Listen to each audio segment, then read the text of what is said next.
Hey, you're Hear on you. mute, Holly. Here. Okay, we got you, perfect. And that's only people who are online, correct? That's correct.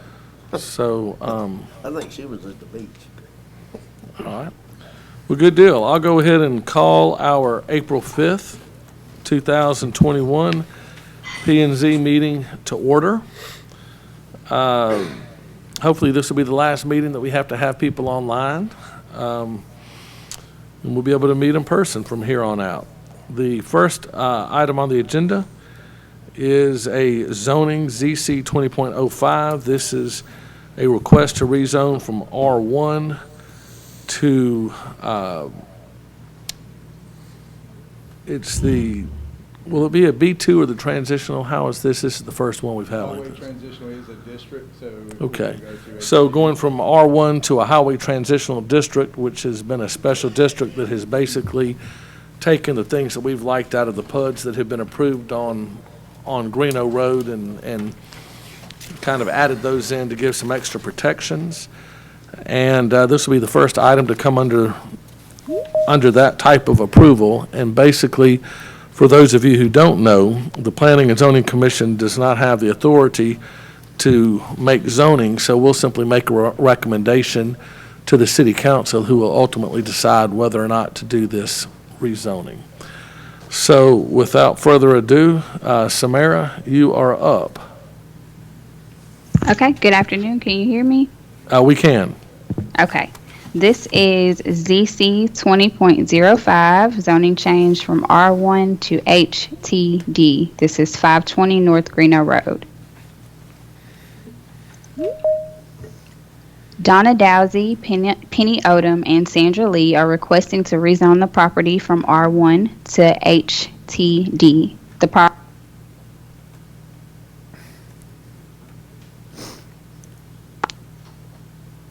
She just got muted. Hey, Samara, just you got muted if you can hear me.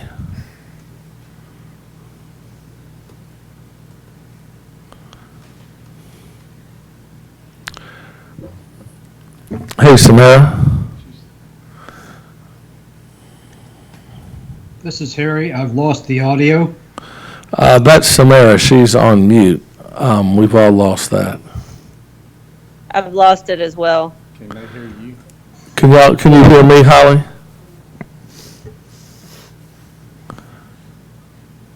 Harry, can you hear me?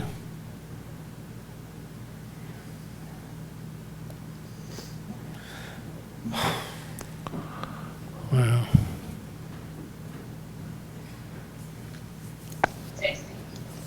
Hunter, can you hear me? This is Carla. I can hear you now. Can you hear me? We can I hear you. hear everyone now. This is Holly. Can you hear me? Okay, yes, we got you, Samara. Harry? Can you hear us? You're muted. Yes. Okay. Samara, if you wouldn't mind, just go ahead and start over on this one so we can make sure we got it all.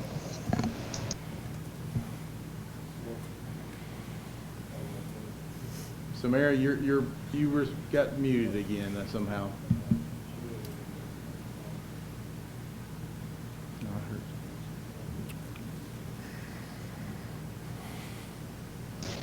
Hunter, I'm going to let Samira come over to my computer. Okay.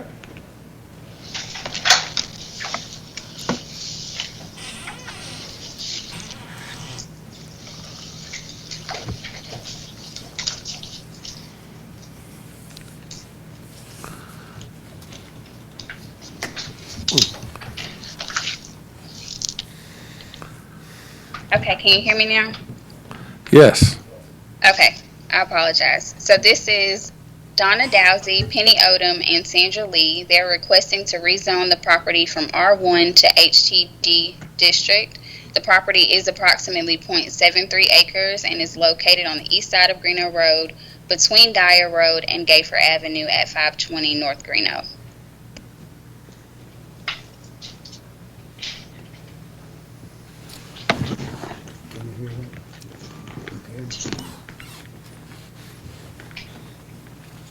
I can't now. I heard that paper shuffle. Okay, the next slide is the zoning map and the aerial view. Again, the property is zoned R1 single family. This is the site plan that is showing the property, and there is a structure, a single family dwelling that is currently on the property. The applicants state that the property is no longer conducive for residential use, and this is therefore the justification for their request. There are no proposed plans for the property at this time. It should be noted that Planning Commission recommended tabling this application at the November 5th, 2020 meeting, and at that time the applicants were requesting to rezone the property to B2. Fairhope City Council recently adopted the Highway Transitional District, and that was adopted on February 22nd, 2021, and the applicant is now seeking to rezone to the newly adopted district. There is currently a vacant single-family residential dwelling on the property with a carport, storage building, and shop. It is bounded to the north by R1 property, to the south and east by PUD, and to the west across Greeno Road by B2 property. Just a little bit of information about the new Highway Transitional District. The intent, the special standards listed in this section for highway transitional districts are intended to provide an alternative to properties along state highways within the city of Fairhope that are beyond the area of influence of the village nodes and commercial nodes as contemplated by the City of Fairhope Comprehensive Plan, to provide development opportunities consistent with the city's vision for commercial corridors to better serve community needs, and unlike other districts within this section, the HTD is not an overlay district and does not affect any property owners other than those who voluntarily apply for rezoning to this district. A little bit on the intended uses. As stated previously, the applicants do not have a plan for this property at this time, but in terms of what would be allowed in a highway transitional district, we do have those that are currently listed in our chart, but just to go through them, uses permitted subject to general ordinance standards and conditions. That would be single family, two family, townhouse, mixed use, an elementary school, a secondary school, educational facility, library, public open space, common open space, general office, professional office, daycare, and bed and breakfast. Uses permitted subject to special conditions. That would be an accessory dwelling, a home occupation, and a convenience store.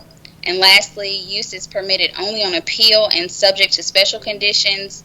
That could be a multiple family or apartment, place of worship, cemetery, hospital, community center or club, public utility, general merchandise, outdoor sales limited, garden center, convalescent or nursing home, clinic, outdoor recreational facility, mortuary or funeral home, and limited manufacturing.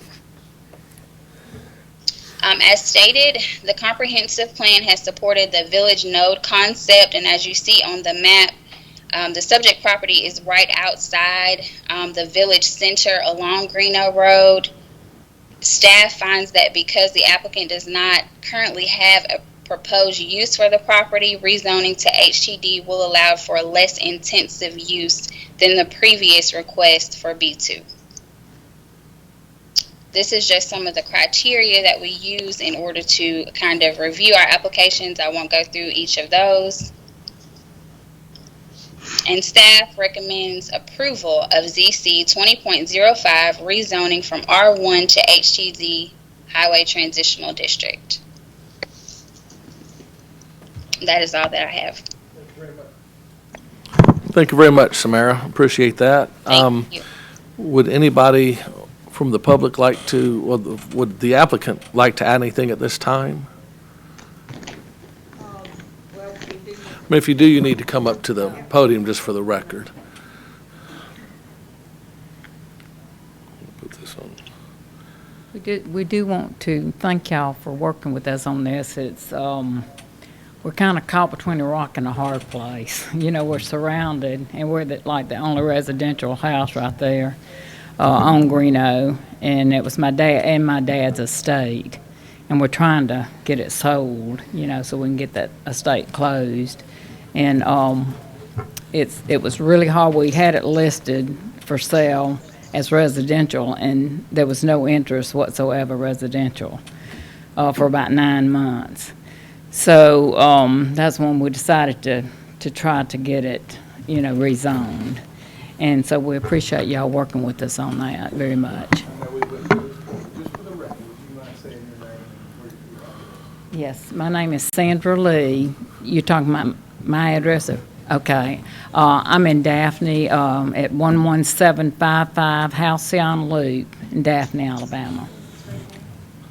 Halcyon, Halcyon Loop, and that's in Daphne.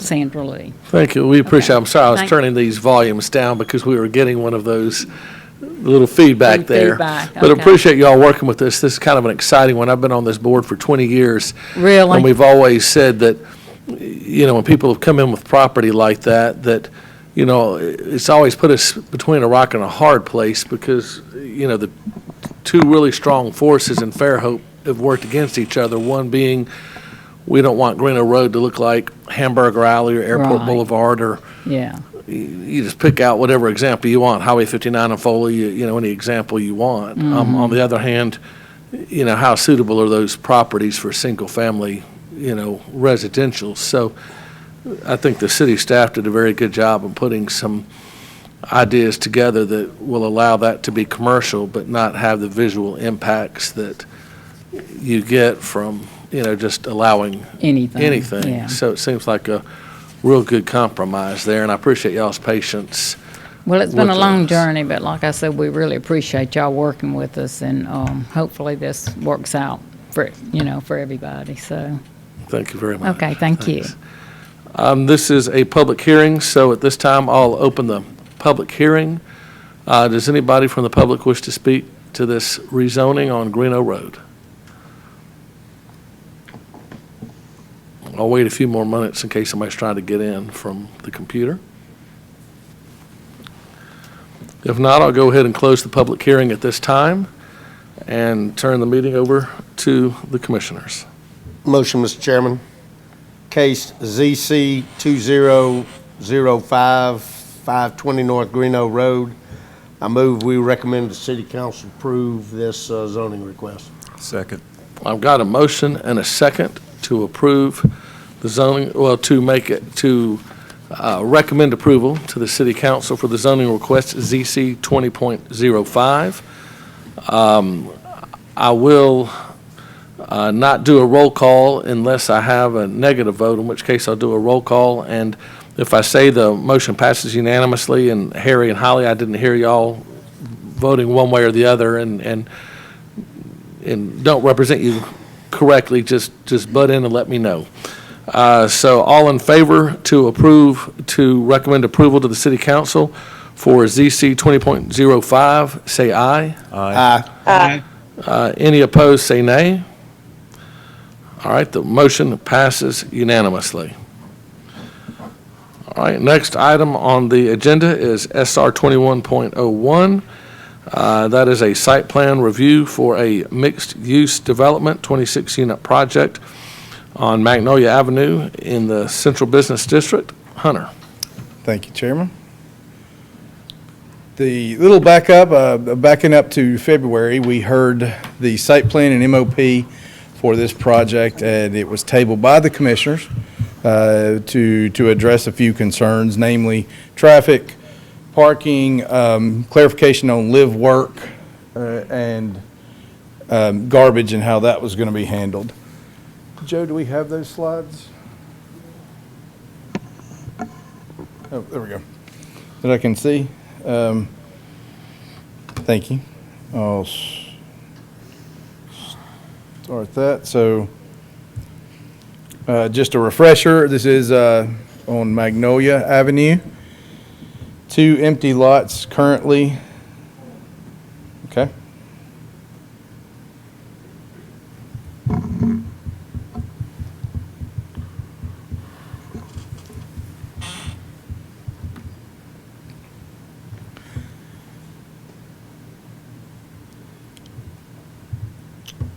going to start kind of talking about a little bit of the changes that were revised. The residential unit count stayed the same, so it's still 16 residential units. I believe that the count switched a little bit. You have 6 two-bedroom now as opposed to 4, with the remainder being 1-bedroom. There were clarification on, and that's the numbers there, ground floor commercial, 1 unit was reduced from 525 to 400 square feet. The other unit was reduced from 2,080 to 1,780. And that highlights kind of the things that have changed since we last saw the project. Ground floor, as from the site plan, 16 parking spaces were provided. 6 compact were presented in February and presented today. The change is there's 9 regular parking spaces instead of 8, and that came at a reduction of removing one of the handicap spaces.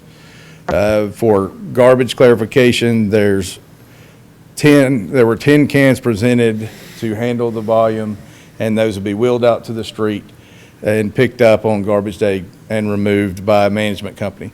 They've done some research on another project nearby, Henry Lofts, and believe 5 garbage cans will be sufficient. As just say, with the ground floor commercial reduced a little bit. Live work clarification, we got 3 different site plans, and there was some confusion, including the day of the meeting. We got a new site plan, and there was one unit was described as live work. That is clear in the revision.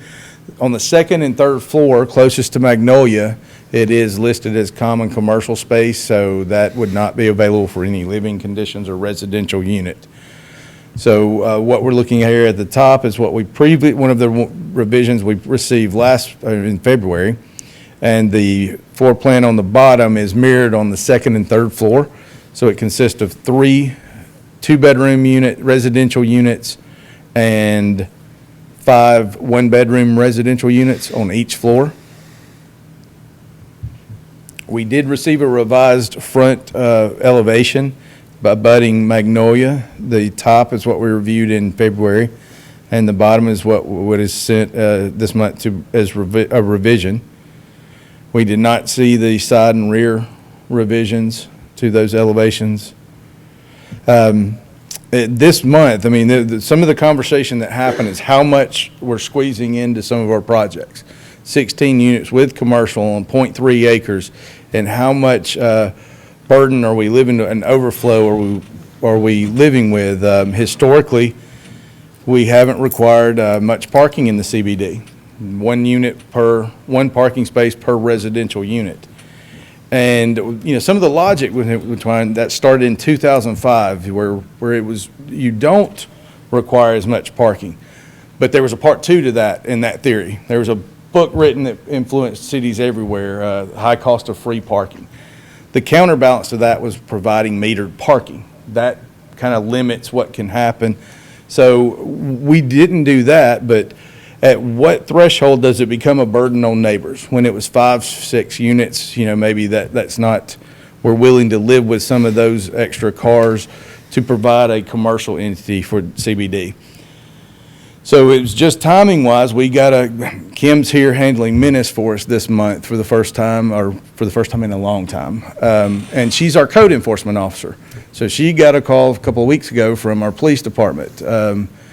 There were signs out for parking in the north of the property in the right of way, and cars were being towed.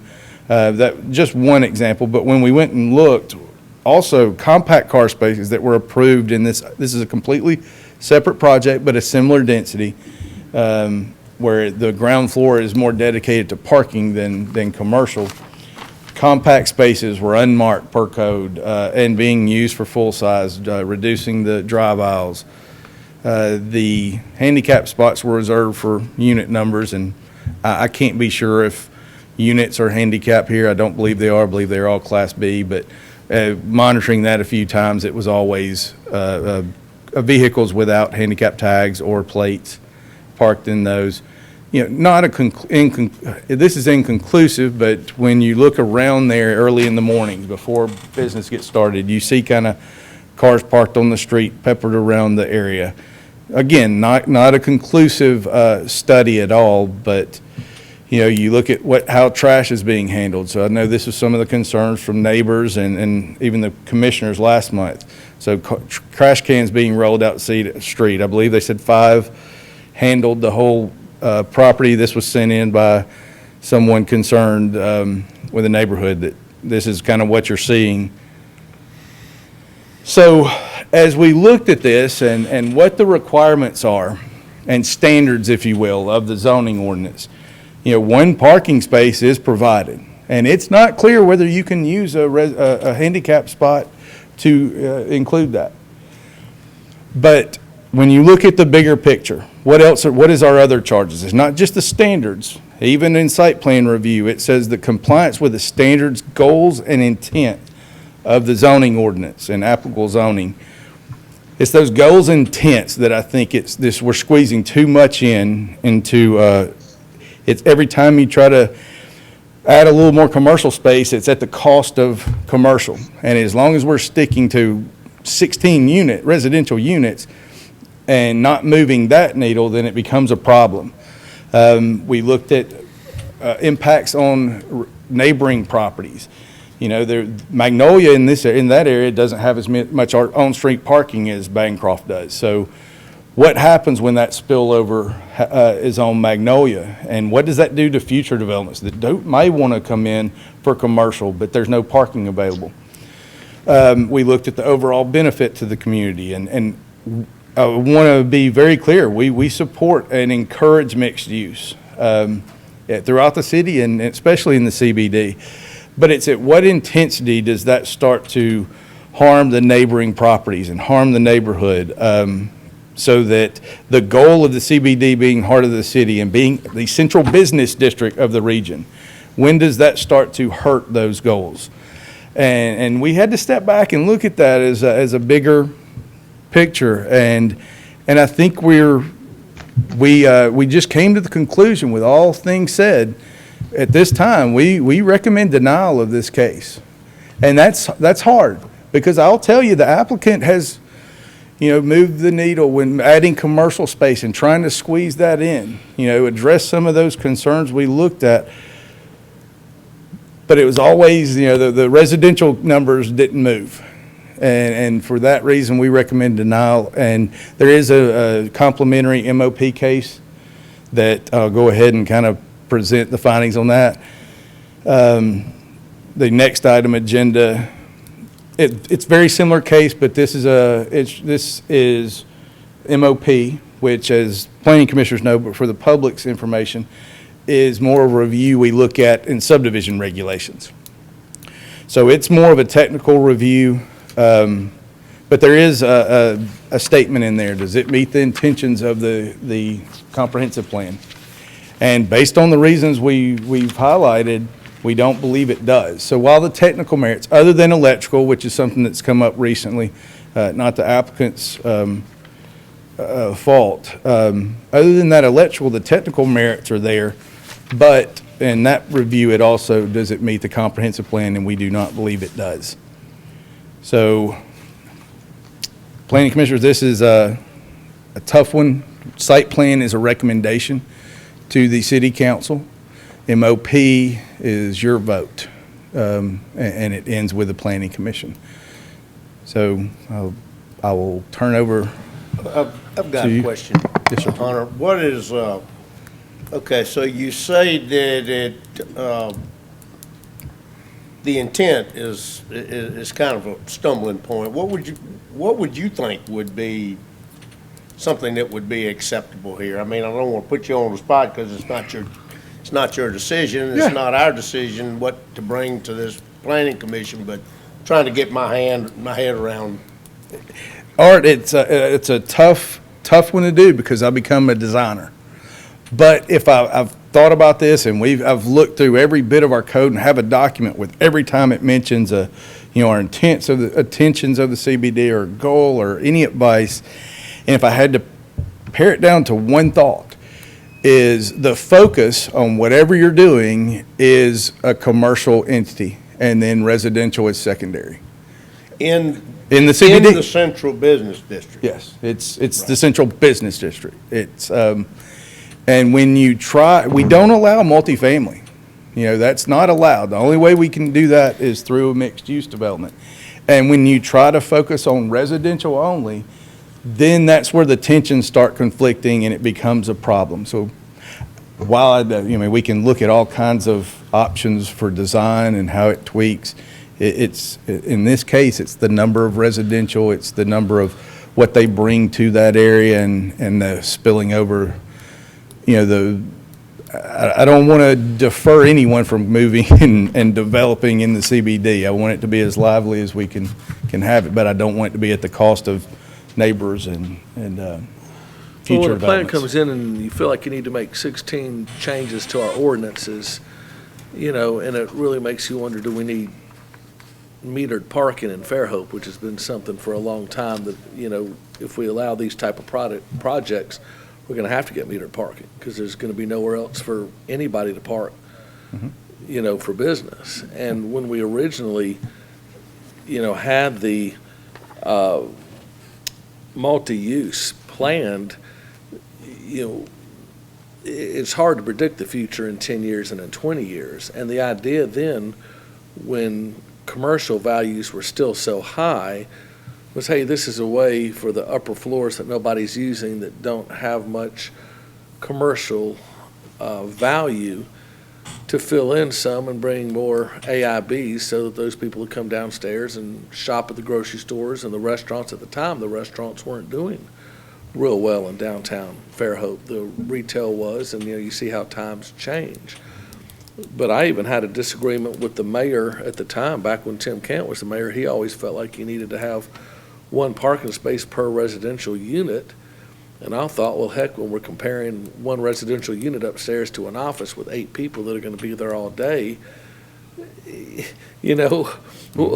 what's the better trade-off? But at that time, multi-use wasn't considered, 2% commercial and 98% residential, which is what we've been getting later since the residential has gotten so strong in Fairhope. And it was just, no idea that the pendulum would swing to this point, to where it's almost kind of a wink, this is a multi-occupancy, where it's really just a downtown apartment, and apartments aren't even allowed in the central business district. And it's just like, and I don't know the answer to your question, Art, of what is the limit, but, when you don't allow apartments in the central business district and something comes in with just a couple hundred square feet of commercial and, is all, by all measurements, it's pretty much a residential apartment. I mean, I don't know, where do you draw the line? I don't know exactly. But Well, obviously, if it's the central business district, it's not the central residential district. And I agree with Hunter. The primary objective is to create the, help establish and maintain the business district of the city, which is obviously outlined. But at the same time, if you're going to let the primary focus be your residential, then that's sort of counterproductive, at least in my opinion. on every comprehensive plan, the one thing that everybody in Fairhope agrees with, which is rare, is protect the central business district. That's what makes Fairhope Fairhope. Well, I don't think it's good.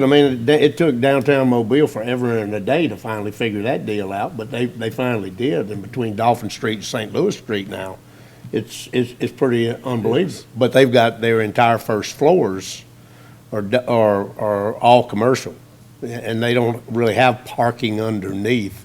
Those are really old buildings. They're not like this where you're going to have a new structure constructed. And that's the thought process for the theory of, metered parking in that sense is you take that metered parking and you build parking, centrally located parking or public transit or something. And it depends where you're at and what size of city, of course. Well, it's like you and I talked about the other day that it's this way everywhere, I think, in the southeast. We think we have an inalienable right to park exactly at the front door of every establishment that we want to visit. And if we think we're gonna park at the front door of this one, and we wanna go to the one 3 doors down, we don't walk down the street to go to the one 3 doors down. We get in that car and drive down there, expect it otherwise, and then we got a parking problem, see? And that's how that works. But in this case, the question then becomes certainly, you don't have transition if you've got residential and you got one parking place per residential unit. That's really not transitional compared to a business that's gonna have to turn over and turn over and turn over. The number of spaces on the street in Fairhope are not that extreme. And when looking at, you ask a specific, and I mean, again, that gets in the designing phase, but same agenda, we had a case, and it was highlighted in February, 8 units right next door, but they had 20 parking spaces provided. So they're handling some of that volume on site. And I think you see historically, I showed a graphic last month, Magnolia, those businesses are pushed to the front, but leave room in the back. And not only is that handling parking, but that's also handling, infrastructure, your back of house type items like garbage, meters, transformers, those kind of things. So they're not right in front. So, I think there's some guidance there for how to develop. And you also notice no neighbors came out and had concerns about the other one. Mm-hmm. And they're all in there together. That's right. All right. Any other questions for Hunter while he's here? All right. Thank you, Hunter. At this time, I'll see if the applicant would like to make a presentation at this time. Yes. Thank you all for giving me the time to speak. This is Larry Smith with SE Civil. Address is 880 Holcomb Boulevard. I wanted to first just kind of correct some of the statements that were made. Hunter said that the needle's never been moved on the number of units, which is not correct. If Mr. Turner, if you remember when you were reading the opening statement, we started at 26 total units. 24 of those were residential. We provided 24 parking spaces in our initial submittal. After speaking with staff, we changed that down to 16, and we have been trying to manipulate the building to increase as much commercial space as we can. We're currently up at 5,860 square feet of commercial space, which equates to 50% of the ground floor area, actually a little bit over 50% of the ground floor area. Now, that's not all on the ground floor due to parking, but we're trying our hardest to meet the intent of what is being proposed for changes on the zoning ordinance. He talked about the parking at the Henry Lawson. I spoke with my client today after I read the recommendations, and unfortunately, they looked at the businesses around them and thought that they had the right to put that sign up. They obviously didn't, and they have taken it down. I went out and confirmed it after I spoke with them today. Those signs have been removed. It was an unfortunate incident, but there's still 2 other businesses on Pine Street that have parking in the right-of-way that have those same signs, and they're still up there. They're just to the west of us as you head closer to Section Street.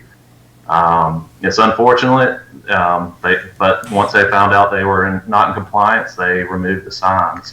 I don't really know what the relevance of bringing Henry Lofts into it other than it's the same developer, but the picture that was displayed with the calling out compact is not actually one of the compact parking spots as per the approved plan. It's the 2 spaces where the vehicles were parked are the compact, and there's a Honda Accord parked there, which is a compact vehicle.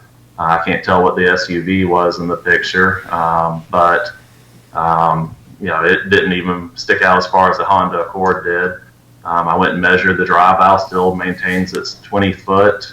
Those stripes just don't extend the full 15 feet of the actual parking space. But those compact spaces are there. That I didn't look under the vehicles when I was there today, but he might be right in that they don't have the word compact written on them. I will get with the owner on that. But those are the only 2 compact spaces, the one with the 2 white vehicles that were required on that project. And I measured those stripes, and they just don't extend the full 15 feet to designate those spaces, but they're not impeding where the drive aisle actually is. Also went, because it's garbage day out there tomorrow, and there's, I believe I counted 5 trash cans out there tonight when I was out there. Again, as I stated at the last meeting, after speaking with Public Works, that number is fluid. They provide more or less trash cans as they see the demands are needed. That building where the picture was has, I believe, 24 residential units in it, and we're looking at 16. So we have a lot less residential garbage being generated. And right now they're using 5 at that space. So that's where we came up with the 5 for this current space. And then the final thing is we've been talking about parking. And, we've always looked at the total number of parking as including a handicap space, just like they have to have handicap units within the building. We have to provide a handicap parking space. I do want to point out the maximum allowed parking for the residential per the zoning ordinance is 19. We're allowed to provide 16. The maximum is 19 because you're allowed to have 1.2 more per zoning than the required. So we're not talking about some huge difference in numbers. At the end of the day, we're talking a difference of 3 parking spaces, and we meet the required number of parking for the zoning ordinance. Is it enough? I mean, I guess studies can be done, but if it's not enough, the city needs to change their parking requirement within the zoning ordinance, because I represent a client who has submitted everything as best as we can within the confines of the instructions were provided within the zoning ordinance. We have definitely worked with staff to increase the amount of commercial space. We've increased it, from I think originally, 800 square feet to 5,860 square feet. We've increased it 5,000 square feet since the initial submittal, which equates, like I said, to 50% of the ground floor area. I don't know what more we can do. We did everything that we walked away from the last planning commission meeting, thinking that that's what we needed to address, and then we get the recommendation for denial. So I'm at a loss on this one.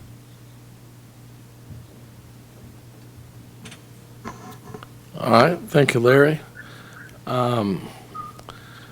Hunter, we did the public hearing last meeting, did we not?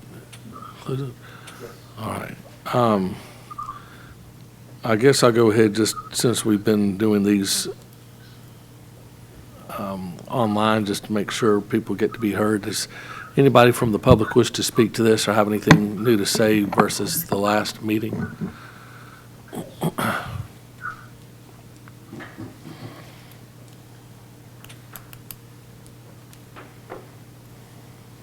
If you'll state your name and your address. Yes, I'm Mike Dobson, on 311 Magnolia Avenue, which is the eastern boundary of this subject property. My wife and I bought that building in 2003. It was an old ABC liquor store, and we did extensive renovations and converted it into executive office suites, and had our offices there and additional commercial spaces that have been fully occupied since then.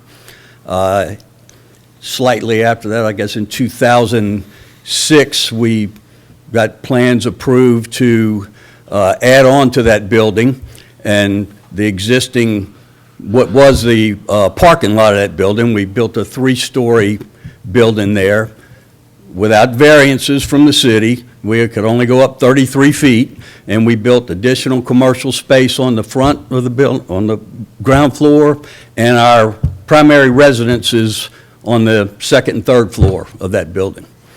I think that meets exactly what the intent of the requirements were for mixed use and B2B ordinances. I mean, I think that was exactly what the intent was. Our primary function is commercial, and we live there. Single-family residential unit occupying that one space.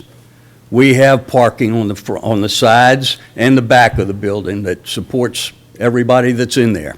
So I'm pretty confident that our intent met the letter of what the intent of the city founders was with that, okay? Couple of other points. Oh, and by the way, the city also recognized that, that we did meet that. We got a award from the city, and it states that we met the comprehensive plans for the city, and it is what the city was looking for, and it's a beautification award. So I think we've done that. The Kennedys have done that. All of the properties that are being built in that area have met the requirements of what the citizens of Fairhope expect and would like to have as neighbors. Okay, so I'm intently passionate about the project that's being proposed because I'm going to be more exposed to it than anybody, you know, because they are right next door to us. So I am vehemently opposed to residential property, 16, 24, however many it is. It's not what the letter of the law calls for, I don't think, and it's not the best interest of Fairhope. So,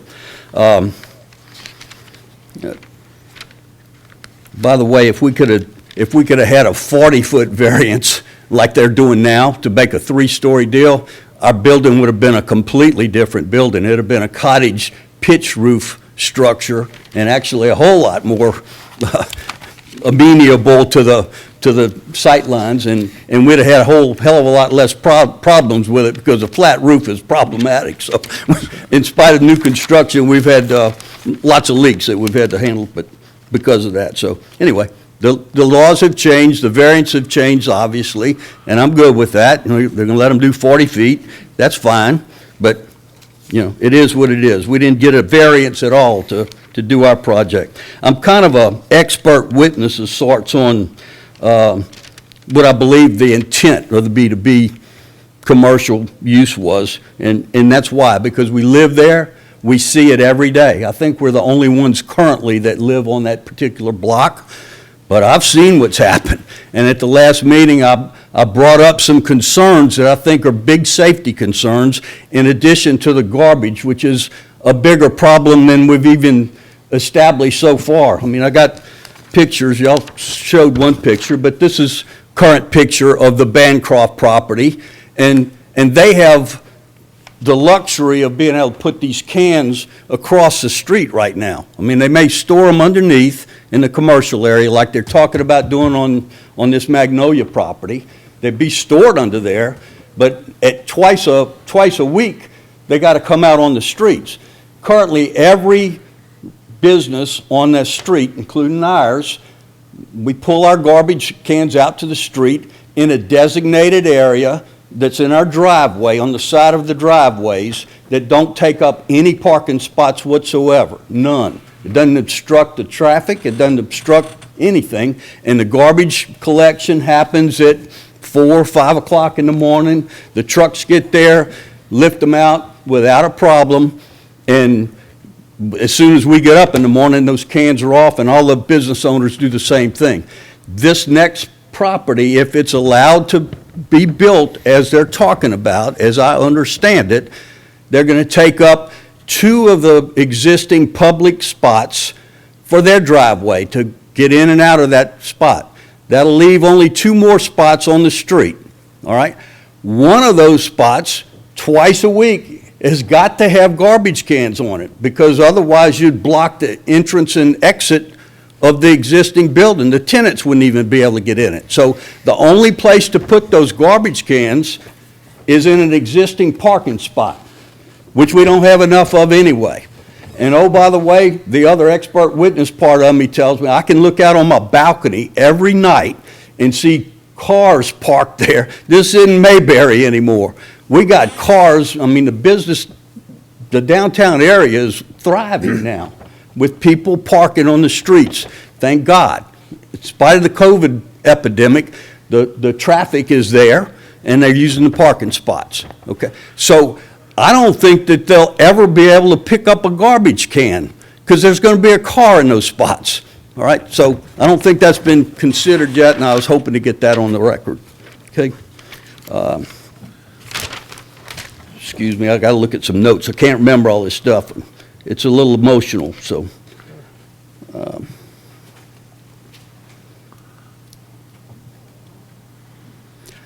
One final point, you know, I don't want to be a Debbie Downer, and I'm not looking to be a naysayer. I'm not looking to be anti-developmental. And after the last meeting, the very next day, I reached out to Mr. Sandy Wise, who lives in town, I understand, the brother of John Wise. And I said, I want to be a good neighbor. I'm not trying to be, anti your project. I want to reach out to you and do whatever I can to help, because I believe in a person's right to develop his property. I was just opposed to what he was trying to develop. I really want something developed there. I just don't want it to be a whole bunch of 600 square foot apartment complexes that are 3 stories high and 2 feet from my roof line. I just don't want that, okay?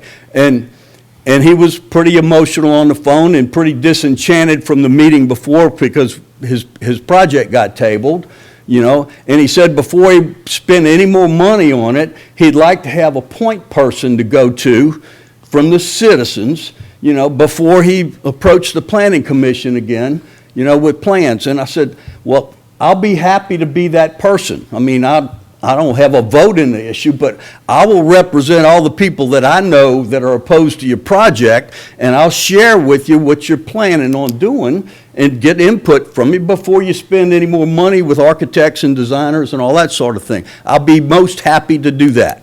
I'm trying to be a good neighbor. And so that's how we left it. He said that's what we'd do, and to this day I hadn't heard another word from him. I was pretty surprised that this was on the agenda tonight, so I'm done. I don't think Sandy Wise has anything to do with this project. I know he doesn't have anything to do with it. He's brothers, and he contacted John and gave him my number. That's all I asked him to do. So I didn't mean to indicate that Sandy had anything to do with it. I just reached out to him because I'd talked to him before, and again, trying to be a good neighbor, if you will. So, okay? All right. Thank you, Mr. Dobson. All right. Thank you. Appreciate that.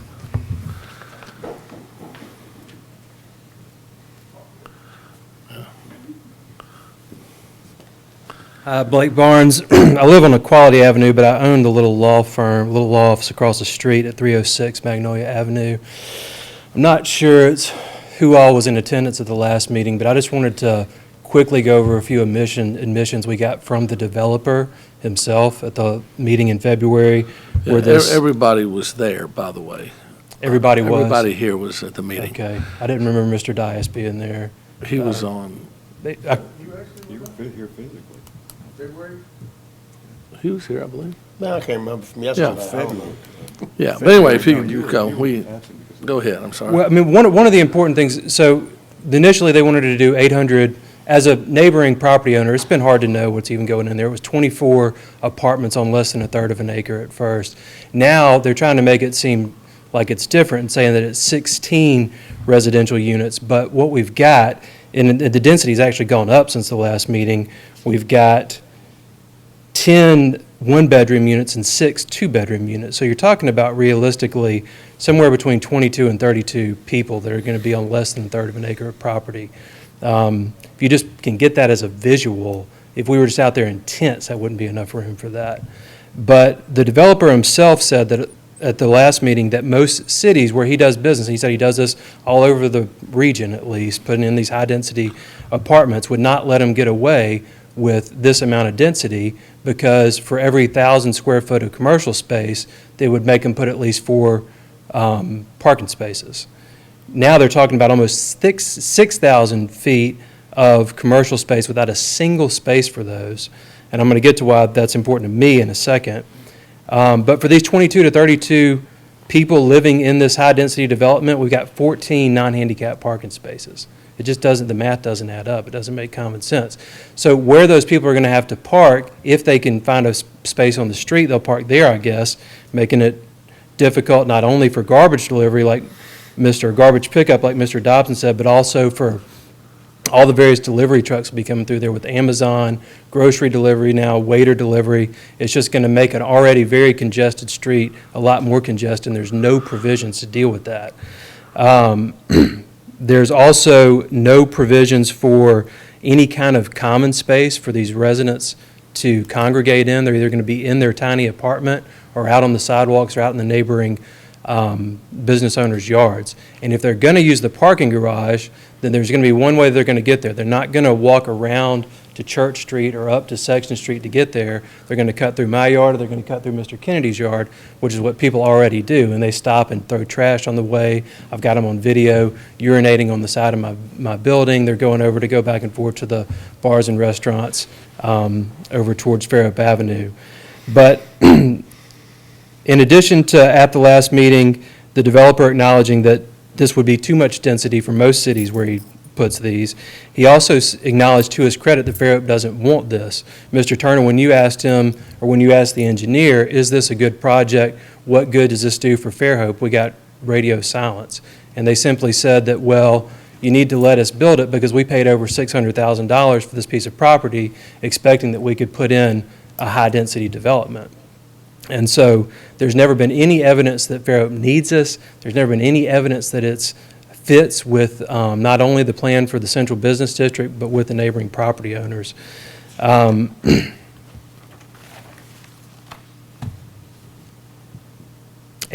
if there's any question about what the intent of this development is, the developer answered that at the last meeting too. It's not mixed use, it's residential. They've done everything they can to try to make it as residential centered as possible, and have only begrudgingly added commercial space because you guys have made them. But if we're going to take the Henry Lofts as a reference point, which has already been done in the staff's recommendation, if you look over there, and I think the engineer may have misquoted the number of residential units and parking spaces there. At least it doesn't match what's in the staff's proposal. But if you look at the commercial spaces there, there's nothing in them. The residential units are filled up and there's parking out on the street, but there's no commercial tenants. And if you just peek your head into the commercial units, it doesn't look like there's much of an effort to get commercial tenants in there. They currently appear to just be storage units for leftover construction materials. And I guess I'll just leave it with your question last time, Mr. Turner, which is, how does this fit with Fairhope? How is this good for Fairhope? There was radio silence. We as neighbors through Mr. Dobson have reached out to try to come up with some kind of alternative development that might be more conducive to the area, and we've got radio silence from the developer. So I think the Planning Commission is on very solid ground in denying this, and I just want to voice my support that it needs to be denied, and appreciate your time. Blake Barnes.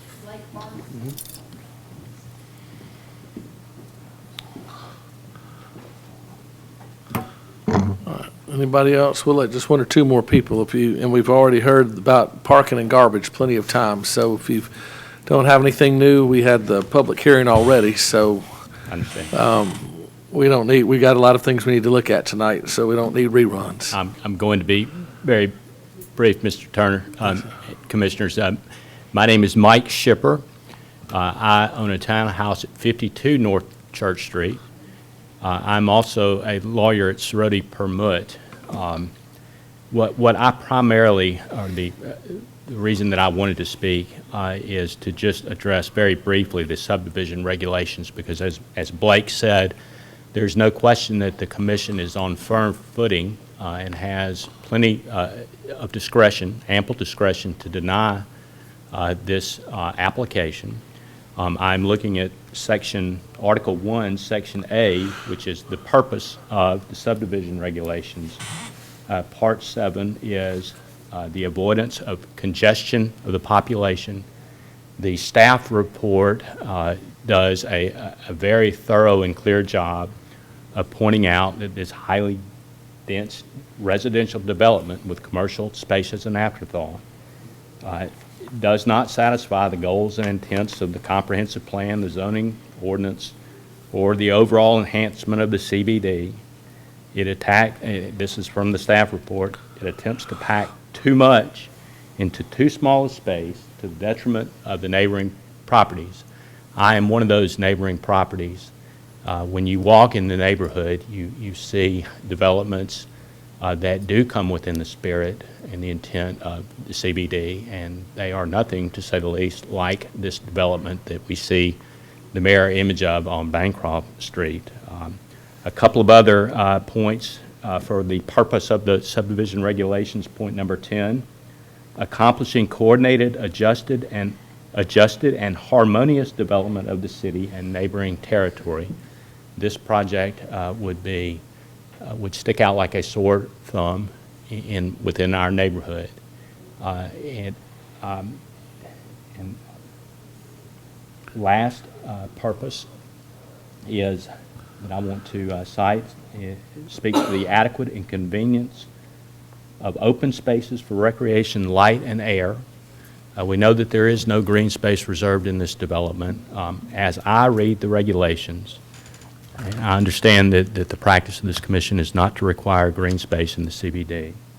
I will state that for the record, this is Article 5, Section C, Part 2, applicability and requirements of green space requires 10% of the project devoted to green space for multiple occupancy projects - commercial. I understand that that has not been the practice of this commission, but Chairman, that's all exempted in the CBD. So before that may be.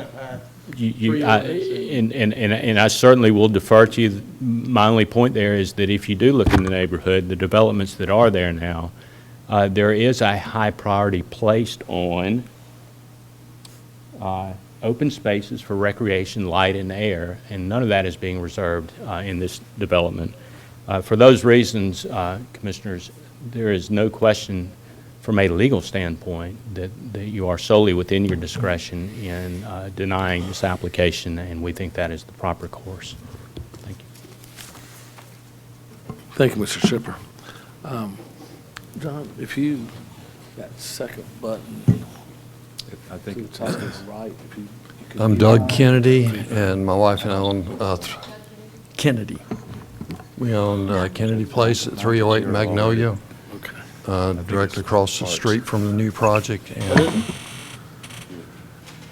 I was going to say, Art, if you push that second to the right button on top of your computer down, it'll stop that feedback that you're hearing. second.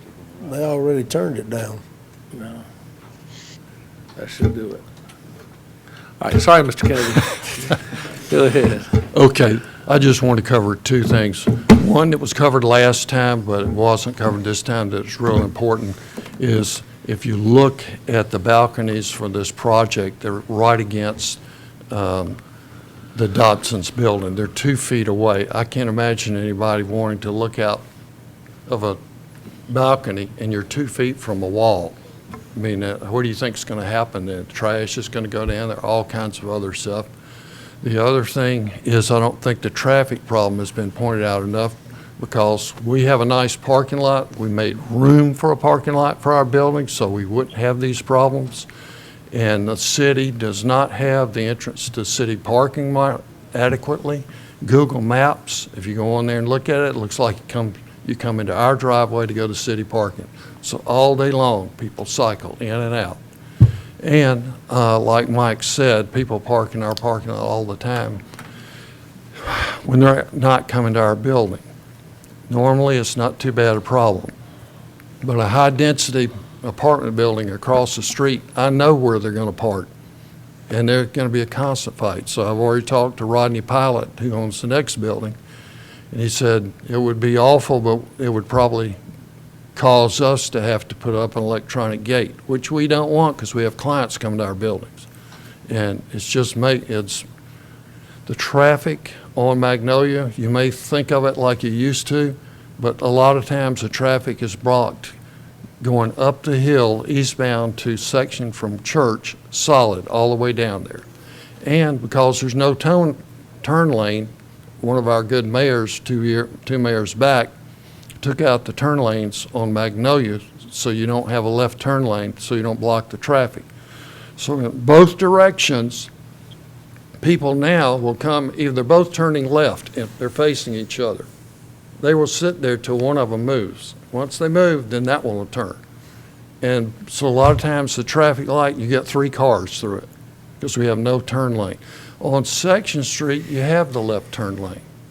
The other thing that happens about at least twice a month, I'm on Section Street coming from home, north, headed southbound to turn on Magnolia to the west. I look over there, there are 2 cars facing east. Because the traffic's so heavy, they've been on Section Street, they assume there's a turn lane on Magnolia. I've even seen the AT&T truck in the oncoming lane to turn left. So the traffic from Section can't turn down Magnolia because there's 2 cars facing, or a car and a truck. We have too much traffic not to have turn lanes on Magnolia. And I've been waiting for somebody to do a head-on collision there. It just hadn't happened yet. We get plenty of side swipes on Magnolia. The Dobsons can tell you, they went and several had their car side swiped. People texting, going down Magnolia. I mean, we have a lot of traffic right now.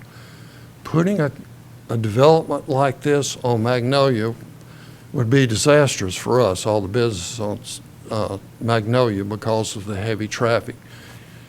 I'm lucky going home. Most people say they can only turn right on Magnolia when they leave their office. Well, we turn right to go home, but some people don't. So they have to wait and wait and wait. So for those reasons, I'm strongly against the project, and I just wanted to make my comment because it directly affects me. Thank you. Thank you, Mr. Kennedy. All right, we'll go ahead. I'll reclose the public hearing. Commissioners, I'll turn the meeting over to you. Any comments, concerns, questions for the developer, or questions for staff? Lee, do I get a chance to speak? Yes, who is this? This John Wise. I'm sorry, who is this? John Wise. Yes, sir. Go ahead, Mr. Wise, and we can barely hear you. Okay, is this any better? That is much better, yes, sir. Is that any better? It is. Yes, sir, that's much better. Okay. I appreciate y'all, the comments from the neighbors and whatnot.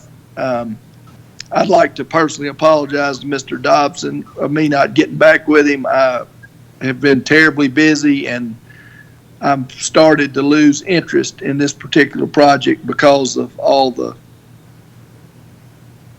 effort that I've made with Hunter trying to make changes at his request, only to find out today or yesterday that they're recommended denial.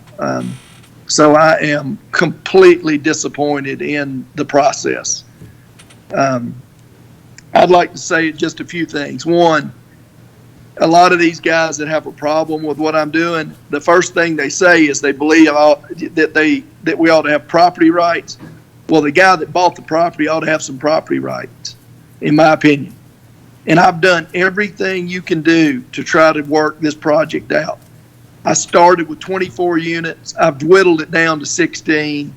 I've adjusted the parking. They talk about the empty space over at Bancroft. Yeah, it's empty because people don't want to lease it. So it's hard to get a guy to want to go build a bunch of commercial space when he can't even lease the property over there.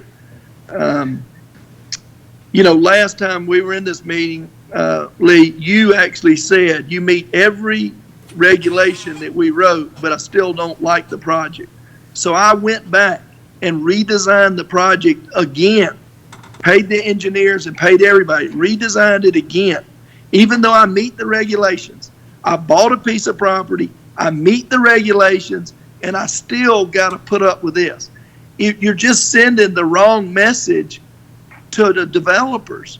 If you don't like what I'm doing, don't beat up on me. Go change your regulations. Go get with your people and change it. I don't care. But when people complain about parking, let me ask you this. beat me down to 6 or 8 units. And what happens if I go over there and build 10,000 square feet of commercial, 1 story? Now, in the average city, the parking required for commercial is 4.5 parking places per 1,000 square feet. So what these people that are objecting to my project don't understand, the more commercial I build, the bigger parking problem you got. It's not less. That's why they came up. That's why you have mixed use. That is the new concept. I've sat on boards in Chattanooga, Tennessee. I've studied this intimately. I changed my business model from building industrial property to commercial. I gear towards this because I like it and I like the way it worked in the community. I'm trying to fit in down there, and all I'm getting from the neighbors is, we don't want it. We don't want that. Well, if you don't want it, don't come after me. Go to y'all and change your regulations. Go change it. But you can't come to a guy that dropped $600,000 on a piece of property with property rights and just say, oh, well, we don't like that, so we're not going to do it. Because that's how people get irritated and do silly stuff. And I'm not threatening to sue you. I don't have time to sue you. I'm just telling you, it's a poor reflection on y'all, in my opinion. It's a poor reflection of your board if you let them distract you from what you know are my property rights and the rules that y'all adopted, not me. Your fellow commissioners adopted these rights. And so my engineer that does a ton of work down there, he's exacerbated with Hunter. He's exacerbated because we've tried to work with him. We go to him and say, Hunter, what do you want? He still won't commit. You know, you had a fellow you asked a gentleman that's sitting over there, well, what would you recommend? He still won't. What does he want, 8 units? I mean, just tell him, man, so I can move on and know what I got to deal with. Because you're obviously not going to go by your regulations. You obviously want to just go on the fly, come up with what you think the intent was, and then impose it on me. And so I've been fooling with this for 18 months. And y'all get to sit down. I don't have to ride by it every day like you do. I live up in Chattanooga. Y'all got to ride by it. Now you got the city storing their pipe on my property because I let them, being a nice neighbor. I mean, I'm just extremely frustrated. I mean, and I'm actually really hurt because I love Fairhope. I enjoy going down there. I brought 5 couples down there, stayed at the Grand Hotel. We ate at restaurants. Absolutely love it. But the politics down there just are very, very upsetting to me. And I'm not buying any more property in the CBD. I mean, I'm out. Like, you will not, all these commissioners, if I can get these pieces that I bought, sold off, develop, whatever I got to do, I'm not coming back to CDB because I can't gamble good money buying property and have regulations that y'all write and then you not honor. I can't. That's not how I do business. So I have to go other places. So I'm going to look at Daphne and other places. And you may sit there and go, good, that's what you need. But that's not really the way you know that you ought to be treated. You know that I have the right.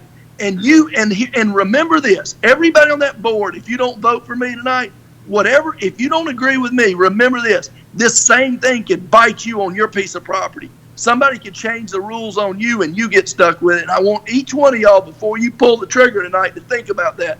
Because if you can change the rules, when I meet every criteria, if you can pull the rug out from me, they can pull the rug out from you. And so I want each of y'all to think about that, but we're going to vote tonight. My engineer said, I don't think we ought to. Let's put it off. Nope, I'm ready to vote. I fooled with this for 18 months. I've done everything I can to come up with a decent project. And if I can't get this through, then God help you what I'm going to build. But I have to come out of this, guys. A guy like me doesn't just eat $600,000 and sit on it for the rest of his life. He will do something, and he'll quit worrying about a quality project. What he'll do is he'll hoard up to try to get his money out to go somewhere else. And that's not what I want to do. I'm trying to give you a decent project, and every time you beat me down from 24 units to 18 units to 16 units, All you're doing is beating the money out of me to where you use cheap brick. You just start trying to go cheap to get out with your neck. And so I'm just telling you, these are things that are going through my head. And I'm not some lunatic. I'm just a guy trying to make a living with 5 kids down there in a great city, and y'all are sending the wrong message to me. And I'm very upset about it. And I want to apologize one more time to Mr. Dobson, because he seems like a fine fellow. I don't agree with him because he says he wants me to have my property rights, but I do think he's a good fellow, and I appreciate y'all's time. All right, thank you very much. All right, commissioners?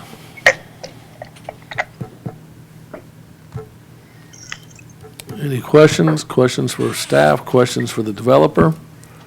If not, I'll entertain a motion.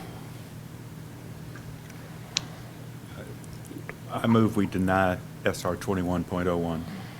I've got a motion to deny SR 21.01. Do I have a second? Can I, before a second, can you give a reason for the denial? Yes, the denial is based on the intent of the CBD and the fact that it really does take up the parking downtown, where he may be putting in 16 spaces, but he's taking 2 street parking in order to do it, possibly 3 with the garbage. The fact that it is not a commercial primary, residential secondary. It's a residential primary with a commercial afterthought, basically. Okay. A second. Is there any further discussion? All in favor to deny SR 21.01, say aye. Now, wait. We're recommending to the city council. Right? All, excuse me. All in favor of recommending to the city council to deny SR 21.01, say aye. Aye. Aye. Okay. Holly, did you say aye as well? I heard Harry. Yes. Okay. Anybody opposed to the recommendation to deny to the city of Fairhope, say nay? All right, the motion passes unanimously.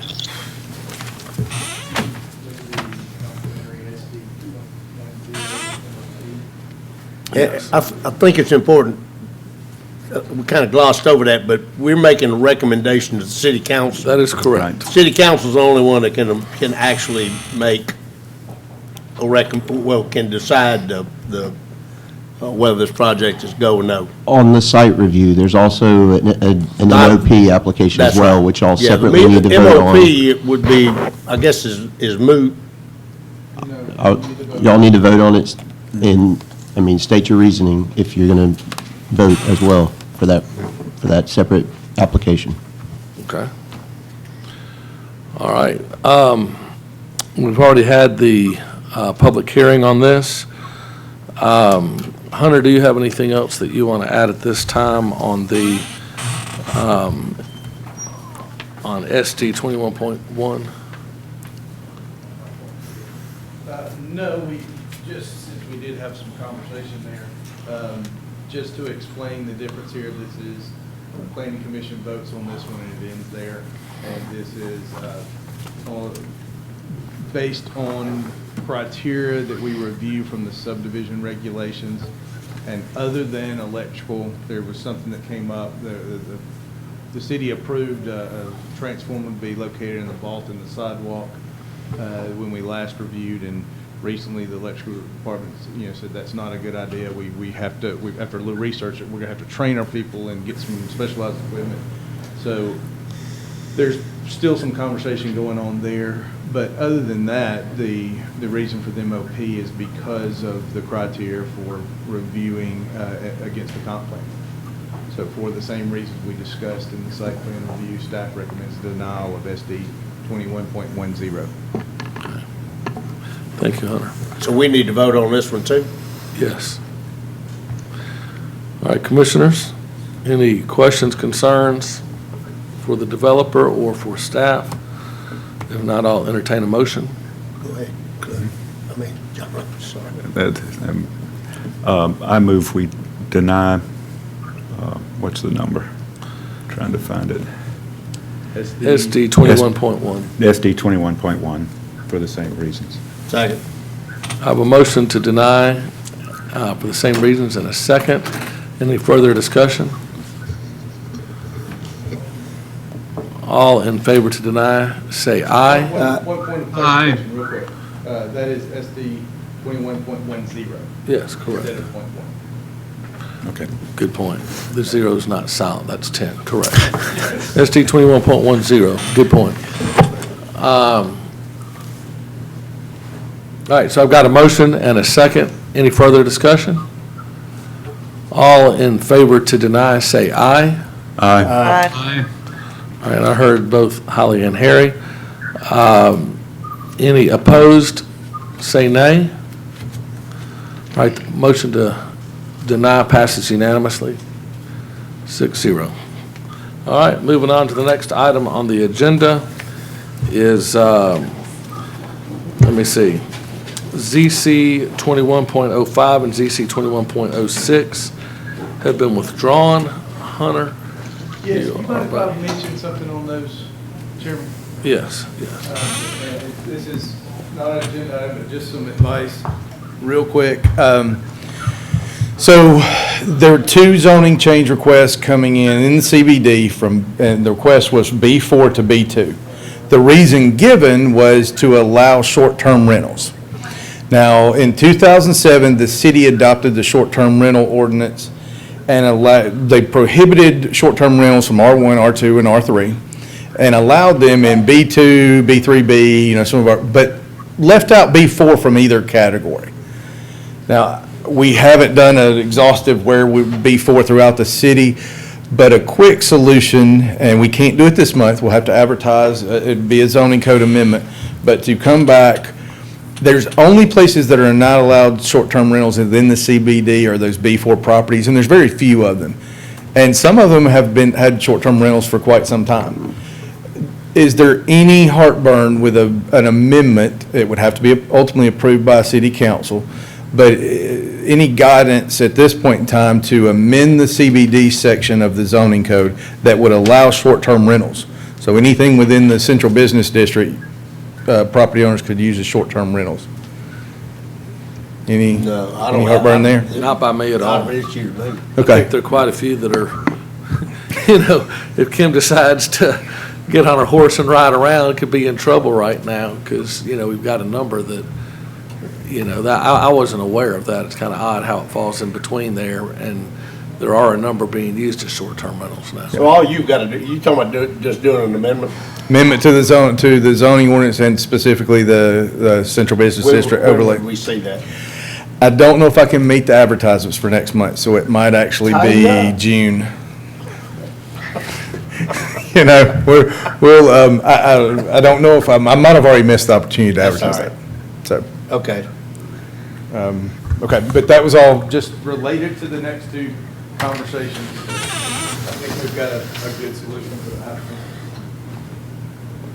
All right, Mayfield subdivision, I've got your name listed here. Nope, that's going to be Samara. She's still out there. Samara, are you ready? Joe? Yes, thank you. All right.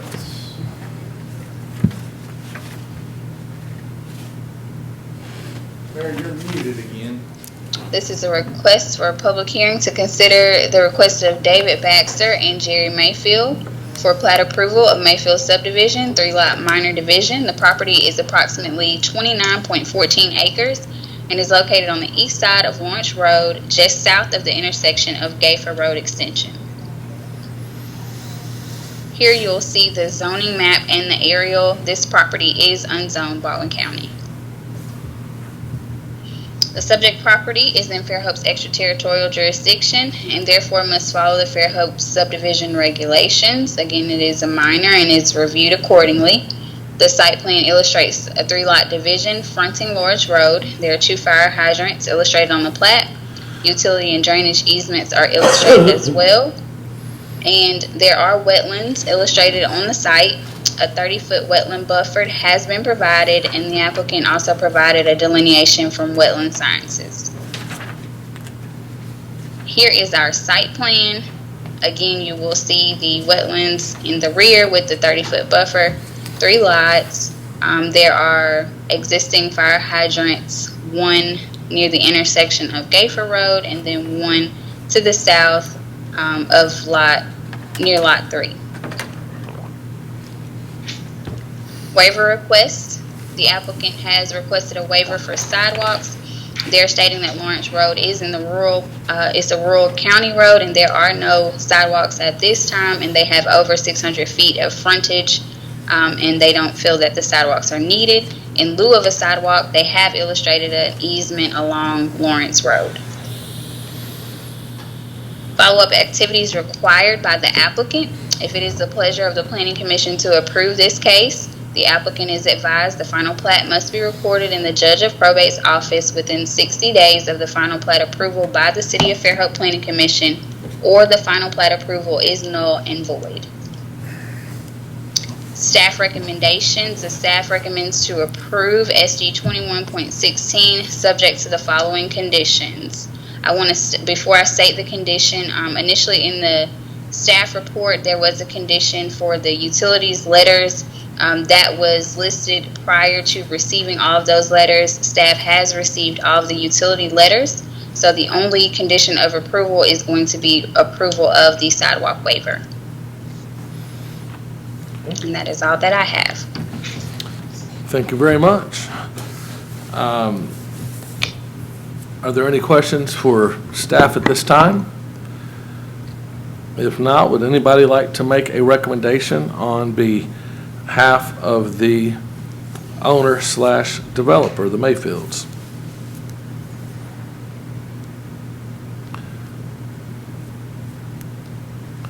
All right, if not, I'll go ahead, and this is a public hearing, so I'll open the public hearing at this time.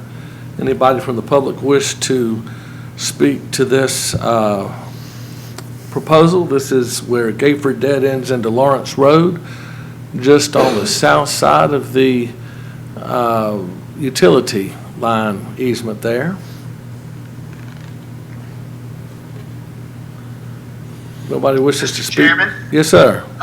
This is David Deal, the surveyor on the project. Hey, David. Welcome. The Mayfields, have received an exemption from the county for a family division.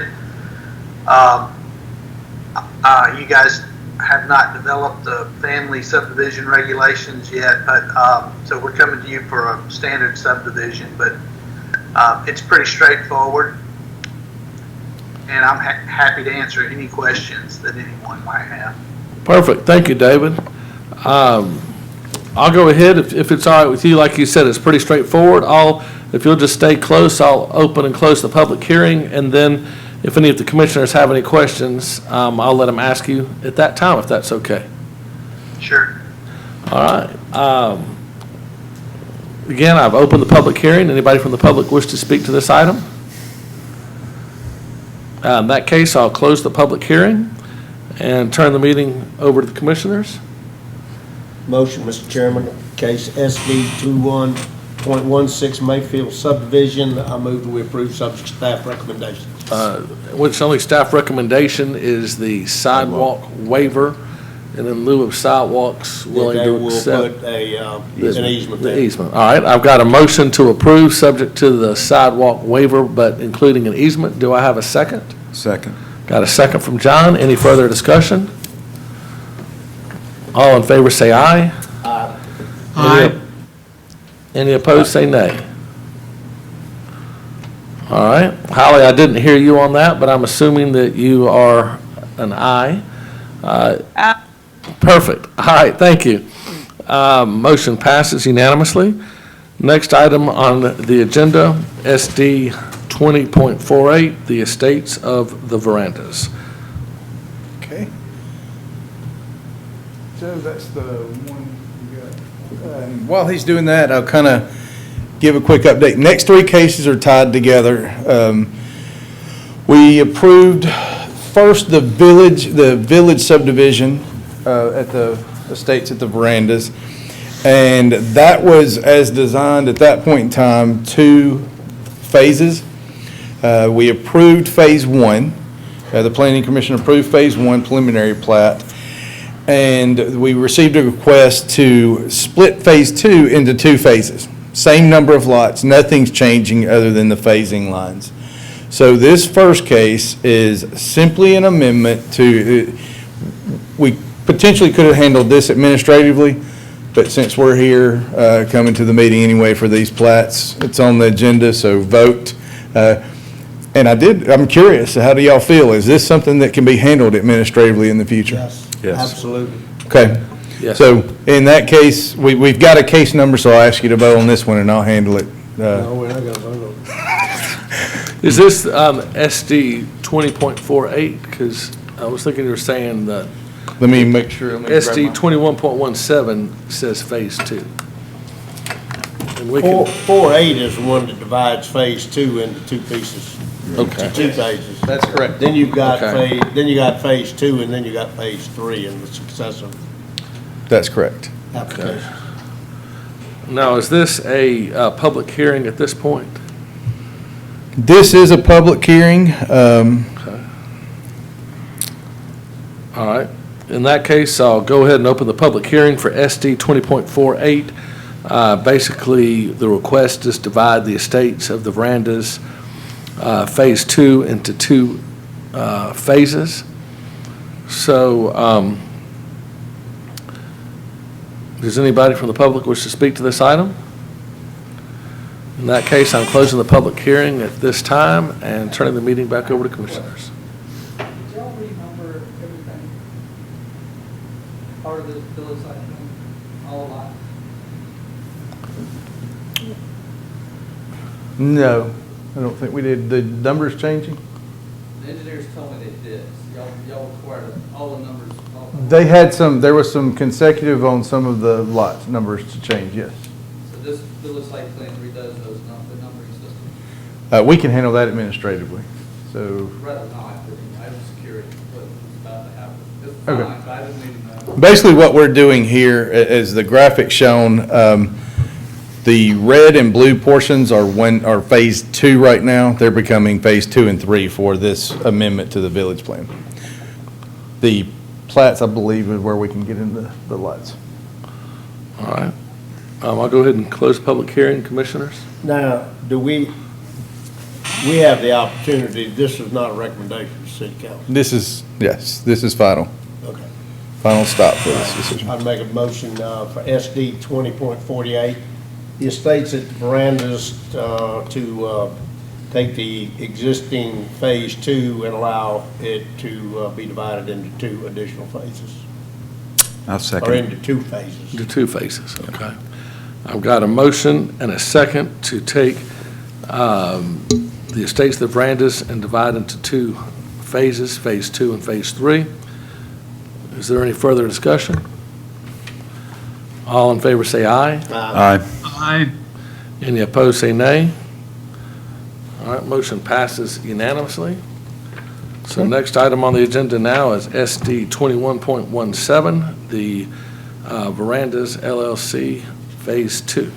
Okay.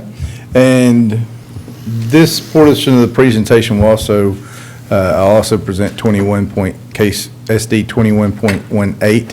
It's the state of the Verandas Phase 3. The drawings share both phases as we move forward. The site data that was changed from the summary, this is 87.87 acres, 25 lot major subdivision, preliminary 38 acres on Phase 3, which is 10 lots. So the original plan would have shown all that acreage together with 35 lots. This is located on Highway 104, adjacent to, just west of what is the Verandas subdivision. The request for the village subdivision was to make larger lots on this, what was already approved as many smaller lots. this phase. The applicant came in a few months ago and asked to change this so they can do larger lots. I believe everything is over 2 acres or for the lots within this subdivision. And again, just like we showed in the last phase, this is the red and blue shown here, or formerly known as Phase 2, will now be Phase 2 and Phase 3. Which the preliminary plat here is what is being voted on at this stage. The proposed preliminary plat for Phase 2 shows the number of lots, 25 acres, the 88.87 acres, looking at site density there, it's 0.2 units per acre. Lot sizes, all of this matches what was discussed in the village subdivision. We've worked out, the smallest lot in this one is 3 acres, and largest lot being 5.94. I'm going to grab my phone real quick. I believe we have Mike Jeffries joining us. Mike reviewed the cases, so if we have specific questions, we can also ask him. And Phase 3, this is the more detailed version of the preliminary plat for Phase 3.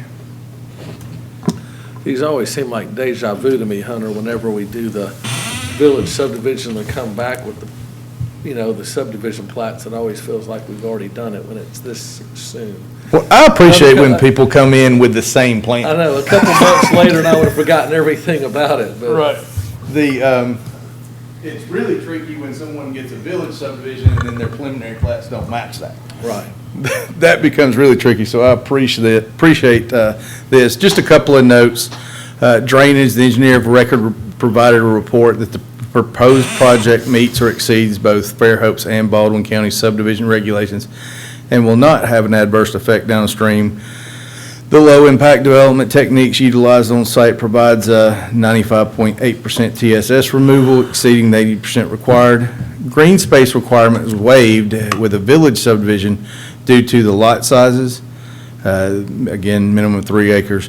The proposed Phase 2 and Phase 3 is in substantial conformance to the village subdivision.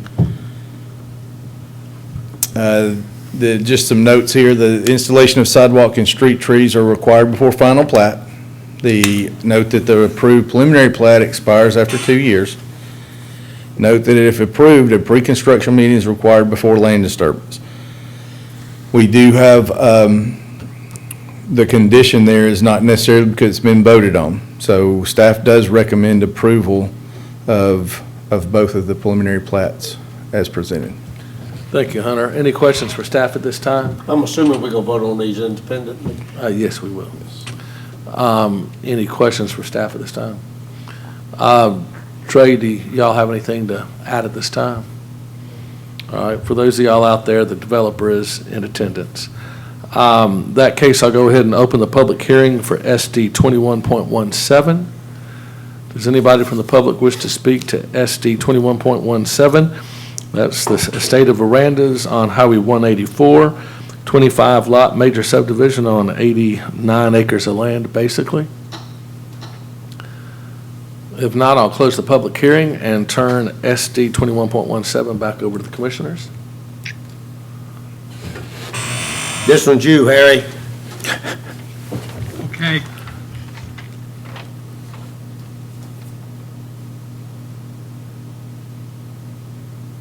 Okay. You want it clear? You want it clear? Go on.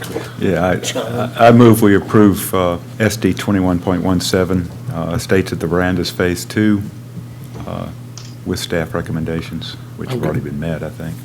I've got a motion. Do I have a second? Second, and I think the only staff recommendation has been satisfied. Right. Correct. Right. So I've got a motion and a second to approve subject to staff recommendations, which there are actually none. Any further discussion? All in favor say aye. Aye. Any opposed say nay. And I heard both of our internet folks vote on that, so that's unanimous. Next item, SD 21.18. We have already heard the pitch on that. Trey, anything that you have to add on that one?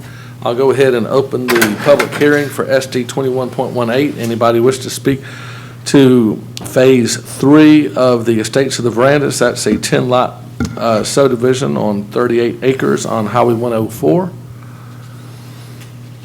In that case, I'll close the public hearing. Commissioners? Motion, Mr. Chairman, case SD 21.18, stated Verandas Phase 3, I move that we approve. Second. I've got a motion and a second to approve. Any further discussion? All in favor say aye. Aye. Any opposed, say nay. Aye. All right, motion passes unanimously. Next item on the agenda, SD, thank you for coming in, y'all. SD 21.19, Fairhope Falls, Phase 8. Thank you, Chairman. And are you going to present 8 and 9 at the same time? Yes, sir. We do have 8 and 9, items 11 and, item L and M are complementary cases. This is also a follow-up to a village subdivision. Fairhope Falls, I believe, started in 2015.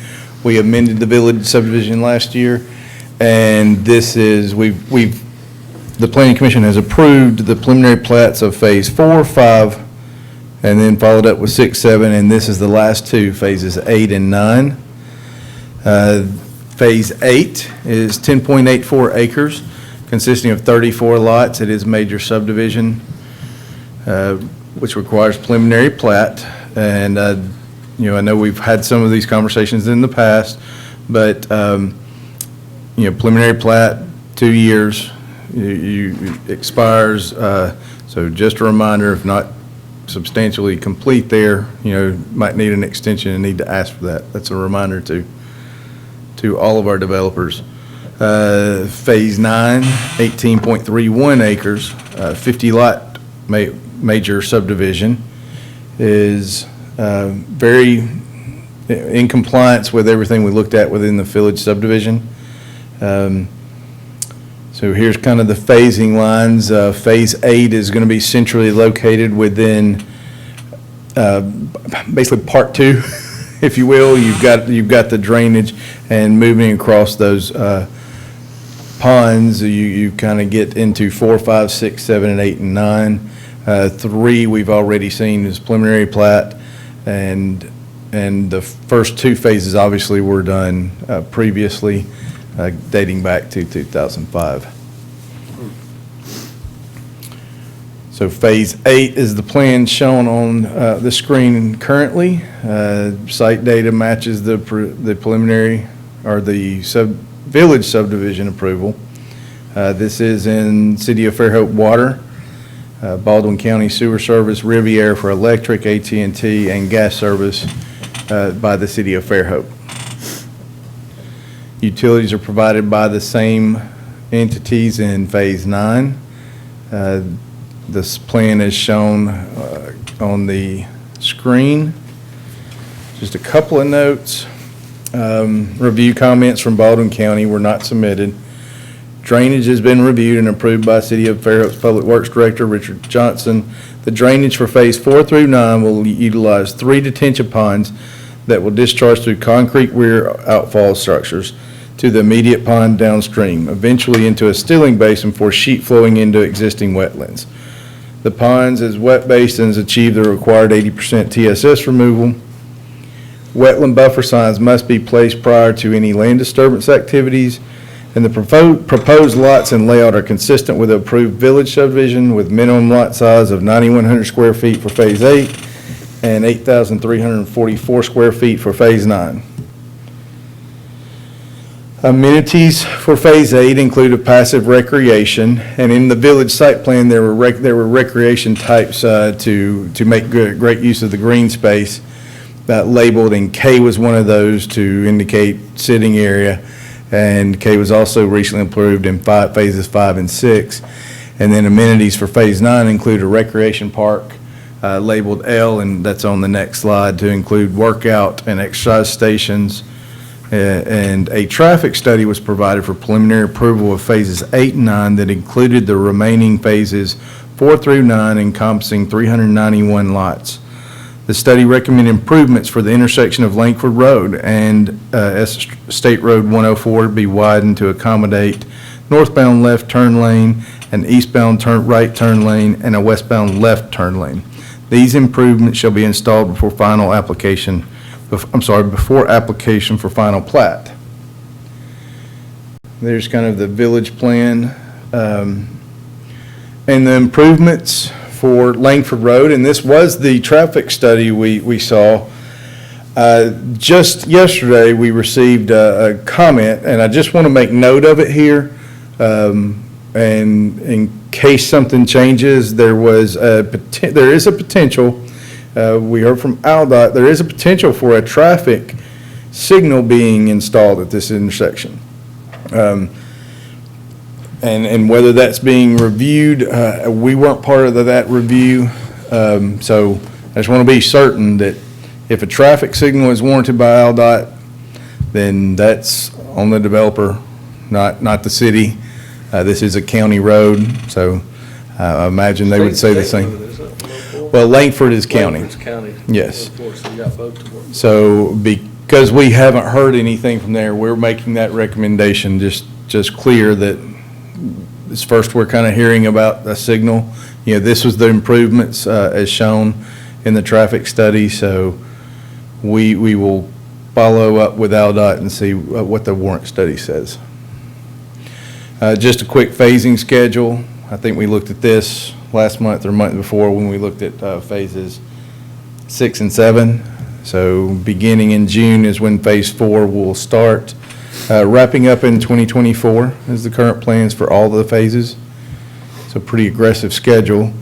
Now, Hunter, if I could interrupt you for 1 second, Mhm. is just to memorialize this. I mean, there's a good chance these will have to come back again for approval again, correct? I mean, based on this, normally on the preliminary plats, they have how long? The way our ordinance reads, our regulations, subdivision regulations, they have 2 years Right. to apply, to get final plat. And it expires. There's no, if you have a little bit of things done. So the way I interpret that, it's at Planning Commission's discretion to give an extension. I don't think there's anything warranted there. Normally what we have done, this just, and for the commissioners, sort of the history of what we've done, and Chris, if we need to change anything, I'm saying this primarily for you and for your advice, is they have 2 years to complete. When they have started and they're substantially through, normally we have done an extension and said that we'll do one more and then you're done. We've never had anybody come back further than that to challenge us because we've had concerns that when people have a lot of money invested and we've approved what they've done and it's taking longer, we've, been concerned and, they're already out there and we've had some humanity. But in cases where it's been more than 2 years and they haven't started, then normally we have approved it subject to them adjusting their plans to whatever the new subdivision regs are, which usually, as far as density, isn't a real big deal, but sometimes green space changes, sometimes, LID changes, sometimes water retention can change. And they might need another traffic study at that time. So, in other words, I'm not incorrect in saying that there's a good chance this would have to come back for approval if they don't start anything and went in 9/1 of 23 to start this. I mean, that, we're approving something that they're not even planning on starting in that 2-year window, correct? And without knowing the construction details completely, but yes, that's what that looks like now, Mayor, whether they come in and grade and pave all the roads at once. If they mean phasing schedule to be lots on sale, then maybe everything will be complete and approved, and Right. that's their business. But if nothing's been done out there, I just want everybody to know that our approval tonight isn't stating that, if this comes back in 9/1 of 24, that, we've already granted them, so they're good to go if no construction's been started. Generally,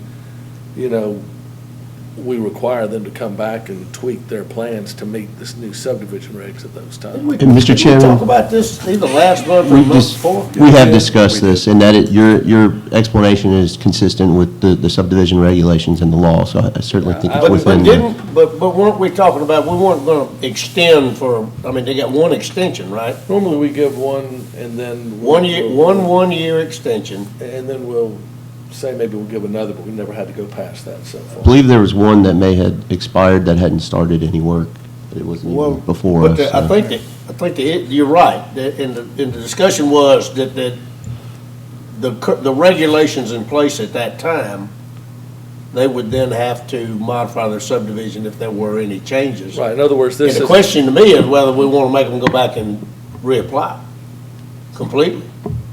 That'll be for their decision in a couple of years if they, if this schedule is followed and means that they don't start. But I just wanted everybody to understand that, just for future reference. There's a good chance I'll be playing golf in 2 years and Art will be the chairman here, No, so. it'll be a likely thing that Art will be in the crab trap. All right, I just wanted to clarify that, just so everybody, just is. Thank you. As Buford likes to say, I like the word memorialize. That's I like right. to memorialize that, since this meeting, in the future, somebody may not think to go back to the last meeting. I just wanted that to be on the record here. Yep, thank you. Because that does help staff as we go digging through files to figure out what was going on. We may have another economic dip in this. We may see, it's 15 years from now where we have to look at a phase, because this one started in 2005. The way it's going now, this will not be done by Christmas. So. Yeah, that's right. That's right. That's right. A couple of notes, installation of sidewalk and street trees are required before final plat. The approved preliminary plats expire after 2 years, and if approved, a pre-construction meeting is required before land disturbance. We do have, tackle these one at a time. So SD 21.19, Fairhope Falls Phase 8, staff recommendation is to approve with the following conditions: a replat, satisfying condition 1 of the village subdivision, which is a replat clarifying some of the lines, phasing lines. Number 2, recommended traffic approvals as stated in staff report are installed prior to acceptance of application for final plat. Any deviation will require reapproval from the planning commission. And do want to vocalize that does, if required, to be a traffic signal. Item 3, amenities are installed prior to the acceptance of application for final plat. And the conditions for Phase 9 are the same, so we won't reread those again. All right. Any questions for staff at this time? If not, is there anybody here from Dewberry representing the developer for SD 21.19 Fairhope Falls Phase 8? Yes, this is Sharice Brannon. I'm here on behalf of Dewberry and the developer. Great, thank you, Sharice. If it's okay with you, do you have anything you want to add now? If not, I'll open the public hearing. The only thing I wanted to point out is regarding the traffic signal. ALDOT did ask us to do a signal warrant analysis, and we had that done. There was a recommendation for it, and we forwarded that to ALDOT. ALDOT is currently reviewing that to decide whether or not they do want a traffic signal or they want us to go ahead and improve it as shown now. So we are ready to move either direction, but we are waiting on ALDOT right now for them to tell us which way they want us to go with that. So the developer is ready to go whichever direction ALDOT requires us. Okay, thank you, Sharice. Thank you, Sharice. Like I said, that came in last minute information, so. I think the way the county's going, they're going to require the traffic signal. It's going to take a long time to drive anywhere right now. All right. Well, clarification. If they have a traffic signal, that doesn't necessarily eliminate the turn lanes, right?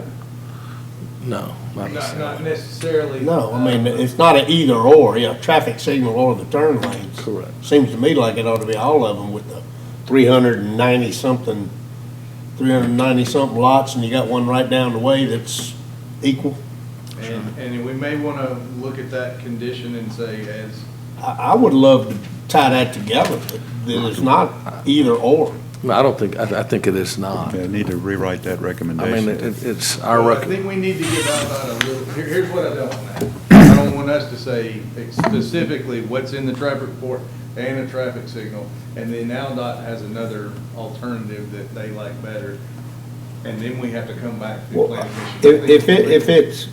If AlDOT's requirement is better, then that's fine. But what I don't want to see happen is you got 2 lanes coming on 104 with all the traffic that's on 104 now, and you have no way to turn. So this guy's sitting in the westbound lane, got traffic backed up all the way to the Beach Express, trying to turn left, and nobody goes anywhere. well, let's save that for the motion, and you can put that in there. Think about how you want to word that, Art. Go ahead. If I can say something right quick. Yes, It sure. is not an either or. There still will be at least a left turn lane required, but with the traffic signal, those transition lanes and storage lanes may be reduced, and it may eliminate a right turn lane from Langford or something along that line. It's not it's not decided yet, but it is not an either or. There still will be at least a left turn lane from 104 onto Langford, with or without a traffic signal. Thank you, Sharice. I'll go ahead and open the public hearing for SD 21.19, Fairhope Falls Phase 8. Does anybody from the public wish to speak to this item? This is on Highway 104, just west of Fish River on the south side of 104. In that case, I'll close the public hearing, turn the meeting over to commissioners. You're the one that had the convoluted All right. recommendation. Motion. Yes, sir. Case SD 21.19, Fairhope Falls Phase 8. I move that we approve, subject to staff recommendations. What? With a note on 2. Oh, sorry. Potential with a note on 2, if the commission would like. Would read, recommended traffic improvements as stating in staff report and approved by AlDOT. Yeah, that's exactly what I was going to say. And then Yes. follow up there. You got that, Kim? Recommended improvements on traffic as per AlDOT's recommendations. And staff report. And staff report. Yeah. That's perfect. All right, do I have a second? Second. Any further discussion? All in favor, say aye. Aye. Aye. Any opposed, say nay. Holly, Aye. you voted aye? Okay, so motion passes unanimously.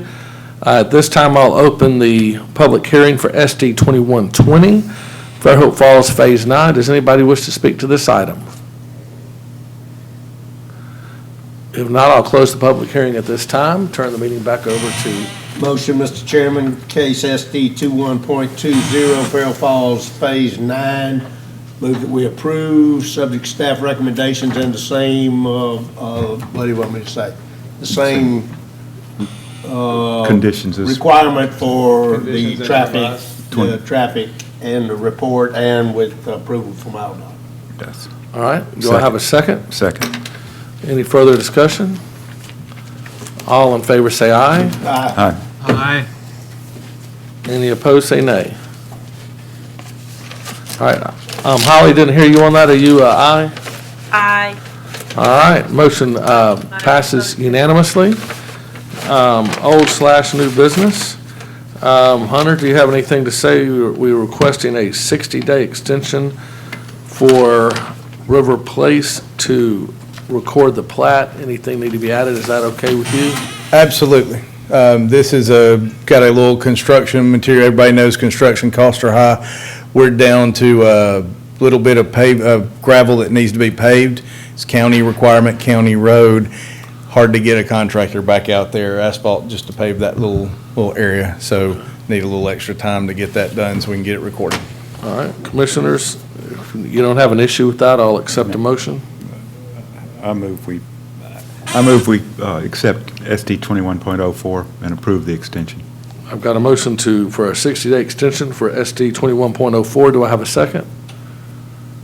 Second. All right, got a second from Harry. Any further discussion? All in favor say aye. Aye. Aye. Any opposed say nay.